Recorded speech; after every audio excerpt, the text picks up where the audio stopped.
However, Earth turned dark on a Tuesday morning in the year 2157. Colonel Dane Burke stood on the observation deck of the Rocky Mountain Defense Base and watched as hundreds of massive ships emerged from what looked like tears in space itself.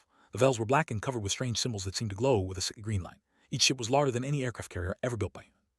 Burke had spent 30 years in the military and had seen many terrible things, but nothing had prepared him for the moment. He picked up his radio and called his SAN in command. Maya Santos arrived within minutes. She was a small woman with sharp eyes and a mind that worked faster than most computers. She had been studying alien contact theories since she was a teen year, but she never truly believed she would see it happen. She stood next to Burke and watched the ship in silence for a long moment. Then she asked the question that everyone on Earth was thinking: what do they want from us? Came 3 hours later. Every screen, every radio, every communication device on the planet suddenly displayed the same message. A creature appeared on the screens. It was tall and gray with 4 arms and eyes that seemed to look in multiple directions at once. It called itself Supreme Tactician L of the Empire. It spoke in a language that no human had ever heard, but somehow the words translated perfectly into every language on Earth. The message was simple. And he had 72 hours to surrender completely. If they refused, they would face the Or. Did not know what the Or were, but the way the aliens said the word made it clear that humans were supposed to be afraid.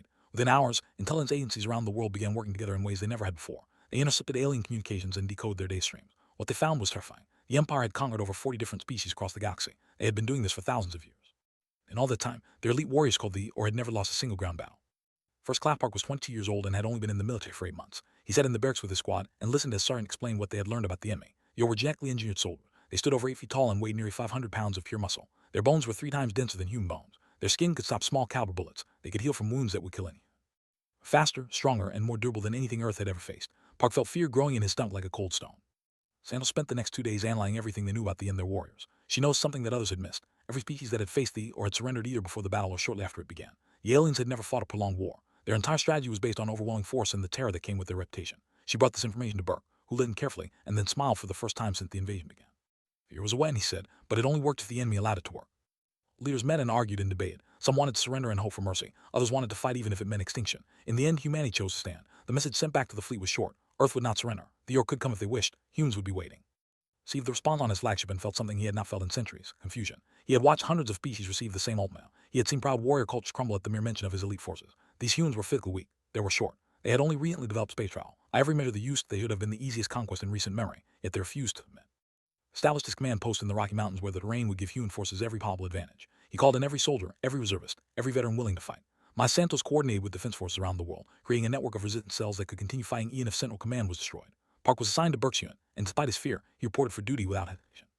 The night before the invasion began, Burke gathered his officers for a final briefing. He told them that the Or had never faced an enemy like humanity. Other species had superior technology or greater numbers, but they all shared one fatal flaw. They believed that war was something that could be won through strength alone. Humans knew better. Humans had been fighting each other for thousands of years. Had learned that wars were won through adaptation, through endurance, through the willingness to do whatever was necessary to survive. The Or were bred to be perfect soldiers. Humans had evolved to be survivors, and survivors, Burke said, were far more dangerous. Did not sleep that night. He sat on a rock overlooking the valley where the aliens were expected to land and thought about his family back in Seattle. He thought about his younger sister who wanted to be a doctor and his parents who had worked so hard to give their children a better life. He was afraid, but he understood now why he could not run. Some things were worth dying for. Some things were worth fighting for even when victory seemed impossible. Checked his rifle for the 100th time and waited for dawn. But on the bridge of his flagship and looked down at the blue and green planet below. He had commanded invasions of worlds far larger and more developed than that one. He had broken species that considered themselves invincible. These humans would learn the same lesson that all others had learned. Resistance was not courage. It was simply a slow form of surrender. He gave the order for the Or to deploy. Thousands of the greatest warriors the galaxy had ever known began descending toward Earth. The Supreme Tactician expected the conquest to take less than a week. He had never been more wrong about anything in his long life. So touched down in the valley below the Rocky Mountain defense line at exactly 6 in the morning. Sergeant watched through her sniper scope as the massive doors opened and the alien warriors emerged. She had been a sniper for 17 years and had seen combat on 4 continents, but nothing had prepared her for what she saw now. The Or were even more terrifying in person than the intelligence reports had suggested. They moved with a grace that seemed impossible for creatures their size. Armor was dark red and covered with trophies taken from hungered species. Each one carried weapons that hummed with energy she did not understand. Aliens formed into their traditional battle formation. It was a pattern they had used for 3,000 years because it had never failed. They advanced in perfect lines, their footsteps shaking the ground like small earthquakes. They expected the humans to run. Every other species had run when they saw the Or approaching. The psychological impact of facing such overwhelming physical superiority had broken countless armies before a single shot was fired. Commander raised his weapon and prepared to give the order to charge. Slow breath and squeezed her trigger. The armor-piercing round crossed the distance in less than a second. It struck the Or commander directly in his left eye and passed through his brain. The massive warrior stood still for a moment, as if confused by what had happened. Then he fell. The sound of his body hitting the ground echoed across the valley. For the first time in recorded history, a Or had died before the battle even began.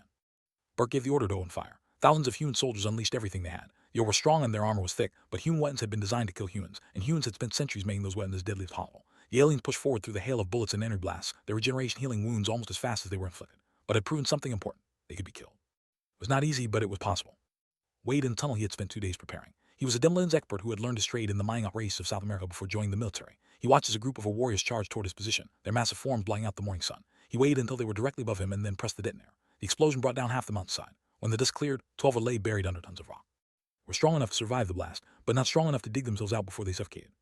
Fought beside his squad in the trenches. He fired his rifle until the barrel grew hot and then switched to his sidearm. Or broke through the line and grabbed one of his, lifting the man off the ground with one hand. Park did not think. He simply acted. He pulled a grenade from his belt, ran forward, and shoved it into a gap in the alien's armor near its neck. The explosion killed Theor and knocked Park unconscious. He woke up an hour later in a field hospital. He learned that his action had saved 3 other soldiers.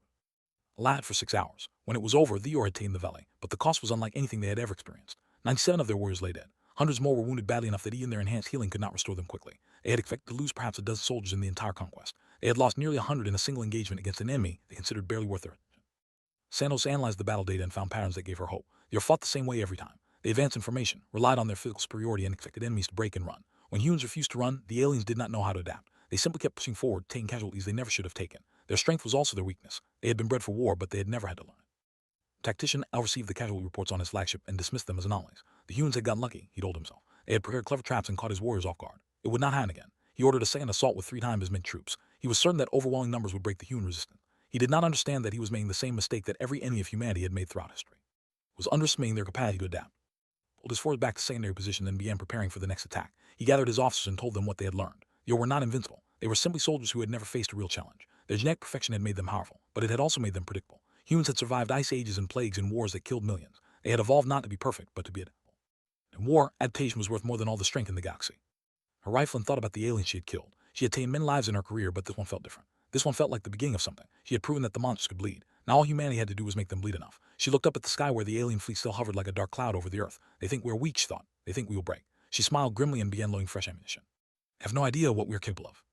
A wave over began landing the next morning. There were 3,000 of them this time, more than had ever been deployed against a single planet. They advanced with absolute confidence, certain that numbers would succeed where the first assault had failed. They did not know that Burke had spent the night repositioning his forces, setting new traps, and developing new tactics based on everything they had learned. The humans were already adapting. They were about to learn what that meant.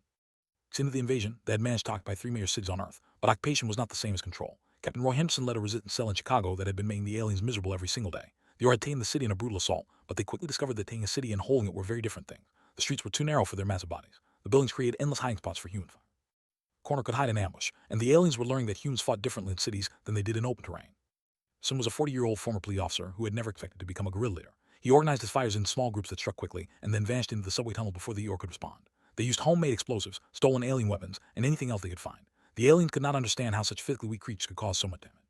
Tried to hunt down the resistance, but the humans knew every street, every building, every hiding spot in their city. The Eeyore were guests in a house that wanted them dead. Vant worked in a secret laboratory hidden beneath the ruins of a hospital in Denver. She was a who had spent her career studying theoretical alien life forms. Now she was dissecting real ones. The body of a warrior lay on her table, and she had spent days mapping every aspect of its biology. What she found gave her hope. The genetic engineering that made the Eeyore so powerful also made them vulnerable in ways their creators had never anticipated. Her findings to Maya Santos through an encrypted channel. The Eeyore models required massive amounts of energy to function. If they were forced to fight for extended periods without rest, their bodies would begin to consume themselves. Their regeneration could heal almost any wound, but it could be overwhelmed by continuous damage to the same area. Most importantly, she had discovered that certain frequencies of sound caused their nervous systems to malfunction. Their enhanced senses, which made them such effective predators, could be turned against them. They began distributing this information to every human force on the planet. Within days, tactics began to change. Human soldiers started fighting in shifts, keeping the Eeyore engaged around the clock so they could never rest. Snipers targeted the same spots on alien bodies over and over, preventing regeneration from completing. Engineers began building sonic weapons using equipment salvaged from concert halls and emergency broadcast systems. The tide was not turning yet, but the humans were learning how to fight this enemy. He recovered from his wounds and returned to active duty. He was different now. The fear was still there, but it no longer controlled him. He had looked death in the face and survived. More importantly, he had killed one of the monsters that everyone said could not be killed. His commanding officers noticed the change in him. He was promoted to corporal and given command of a small reconnaissance squad. His mission was simple but dangerous. To capture or communication device so that human forces could intercept enemy transmission. Led his squad through enemy territory for 3 days. They moved at night and hid during the day. They watched the Eeyore patrols and learned their patterns. On the 4th night they struck. Hawk personally killed the alien carrying the device, putting 3 armor-piercing rounds through its eyesight while his squad distracted it with suppressed fire. 2 of his soldiers died in the escape, but they had the device back to friendly lines. The sacrifice was worth it because of what they discovered. Such transmissions revealed a truth that changed everything. The Empire had no back plan. The Eeyore were their only ground force. For thousands of years, they had never needed anything else. Other conquered species had provided labor and resources, but they had never trusted them with weapons. If the Eeyore fell, the invasion would fail. There were no reinforcements coming. There were no other warriors waiting in reserve. Every single elite soldier they had was already on Earth or in orbit. 20,000 who had been deployed were all that stood between humanity and victory.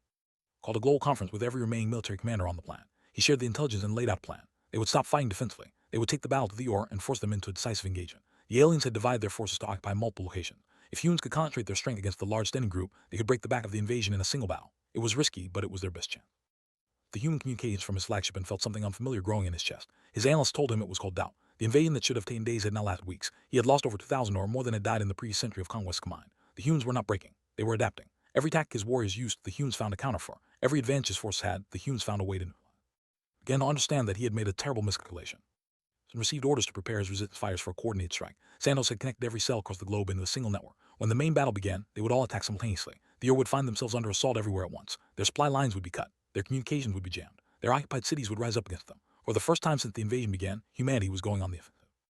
And to train a battalion of snipers in the techniques she had developed. She taught them where to aim, how to time their shots, and most importantly, how to stay alive long enough to take another one. She had killed 47 since the invasion began, more than any other single soldier. But she knew that the coming battle would require thousands of soldiers fighting with the same skill and determination. She looked at her students and saw the same fire in their eyes that burned in hers. They were ready. Humanity was ready. Plains stretched out flat and endless under a gray morning sky. Colonel Burke had chosen the location carefully. The open terrain would allow the or to use their preferred formation tactics, which would make them predictable. It would also give human forces clear lines of fire and room to maneuver. Over 100,000 soldiers had gathered from every nation on Earth, and with tanks and artillery and aircraft and weapons that had been modified using everything Dr. Vance had discovered. This would be the largest battle in human history, and everyone knew that the fate of their species depended on its outcome. Arrived at noon, Supreme Tactician L had committed everything to this engagement. 15,000 of his remaining warriors marched across the plains in perfect formation. Their red armor gleamed in the pale sunlight. Their weapons hummed with deadly energy. They had been told that this battle would end the human resistance forever. Their commanders promised them that by nightfall, Earth would belong to the Empire. They believed it because they had never known defeat. Give the order to activate the sonic weapons first. Massive speakers mounted on modified trucks began broadcasting the frequencies that Dr. Vance had identified. The effect was immediate and devastating. Our warriors stumbled and grabbed their heads. Their enhanced hearing, which normally gave them tactical advantage, turned into a sort of agony. Some fell to their knees. Others fired their weapons wildly, hitting nothing. Formation began to break apart as soldiers who had never experienced disorientation tried to understand what was happening to them.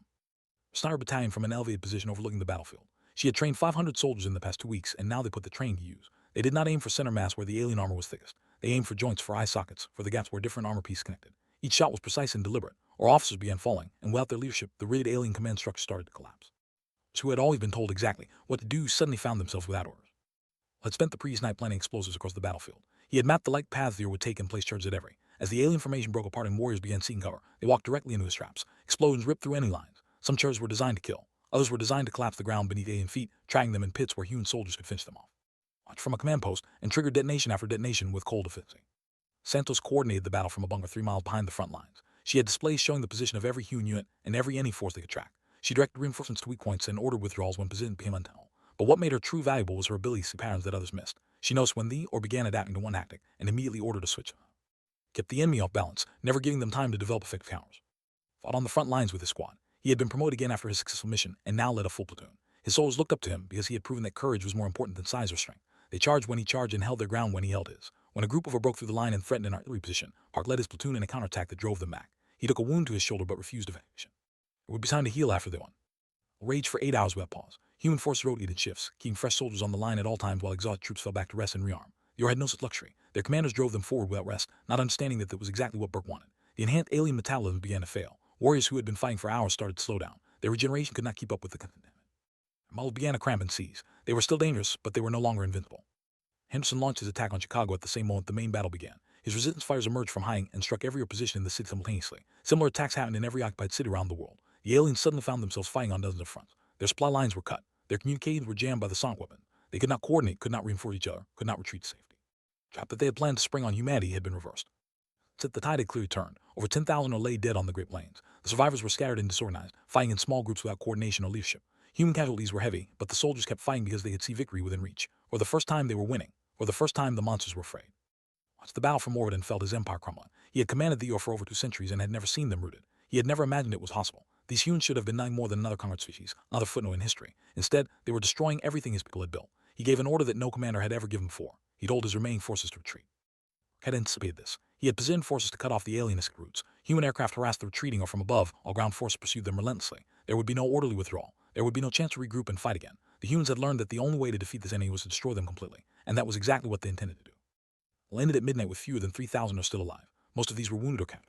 The greatest military force the galaxy had ever known had been broken by a species they considered barely worth conquering. On the flagship above, El sat in silence and tried to understand how everything had gone so wrong. He did not know that Burke was already playing the next phase of the war. The humans were not content with defending their world. They were coming.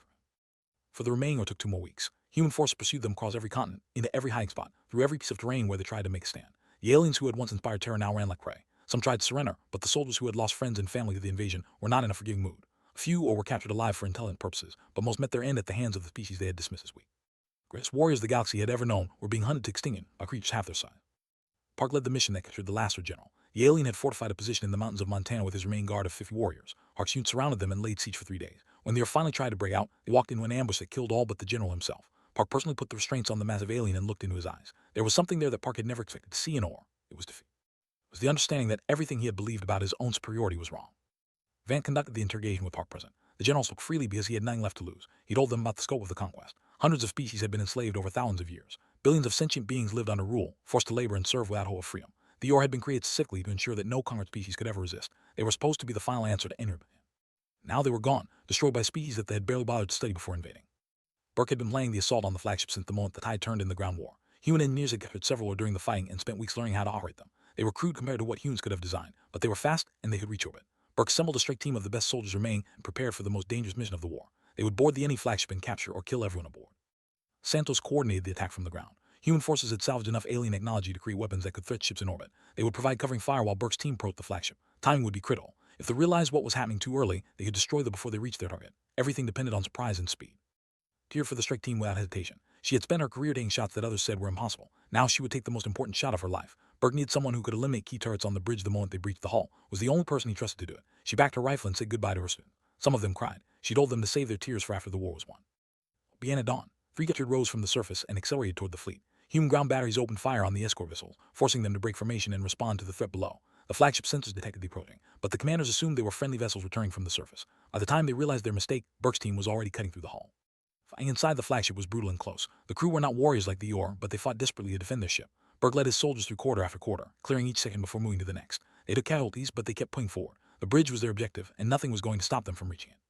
To a vantage point overlooking the bridge entrance just as Burke's team prepared to breach, she stayed her rifle and waited. When the doors blew open, she began firing. Her first shot took down the weapons officer before he could activate the ship's defenses. Her second killed the communications officer. Her third and fourth eliminated guards who were raising their weapons toward Burke.